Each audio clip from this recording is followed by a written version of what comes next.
আল্লাহ বলে আমার ইজ্জতের কসম, আমার জালালিয়াতের কসম, আমার ক্ষমতা, আমার দাপটের কসম, আমার বান্দা আজীবন গুনাহ করবে, অন্যায় করবে, অপরাধ করবে, জুলুম করবে, একদিন অনুশোচনার পরে সিজদায় পড়ে যখন একটা ফোঁটা চোখের পানি ছেড়ে ক্ষমা চাইবে, আমি জীবনের সব গুনাহ মাফ করে দেব।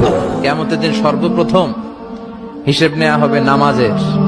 নামাজ, বিশ্বনবী ইন্তেকাল করবেন, রূহ বের হয়ে যাচ্ছে, দুই তিনটা শব্দ বললেন, এর মধ্যে একটা ছিল সালাত। সালাত, উম্মতেরা নামাজ, নামাজ। চলে যেতে হবে। দালান ঘর, বাড়ি ঘর, টাকা পয়সার জন্য পাগল হয়ে থাকে আমরা, কিন্তু এটা আমার আসল ঘর নয়। যেই গোসলখানাটারে আমি এত সুন্দর করে টাইলস করে ইটালিয়ান ফিটিংস দিয়ে বানালাম, আমার জীবনের শেষ গোসলটা কি ওই গোসলখানায় হবে?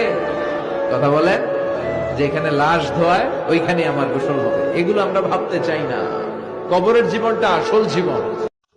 তুমি কি পাপ করেছো, কি অন্যায় করেছো, তুমি জানো না আমার রব কত মেহেরবান, তিনি কত দয়ালু, তিনি ভালোবাসার আধার, তিনি করুণার আধার। তোমার পাপ অন্যায় যদি হয় খালের পানির সমান, বিলের পানির সমান, আমার আল্লাহর দয়া সাগরের পানির সমান।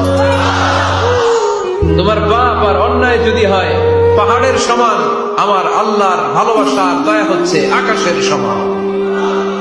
তুমি যদি তওবার মতো তওবা করতে পারো, ক্ষমার মতো ক্ষমা চাইতে পারো, চোখের পানি ছেড়ে, চোখের পানির বড় দাম, চোখের পানির মধ্যে বিশাল কারিশমা, এটা আল্লাহ খুব পছন্দ করে।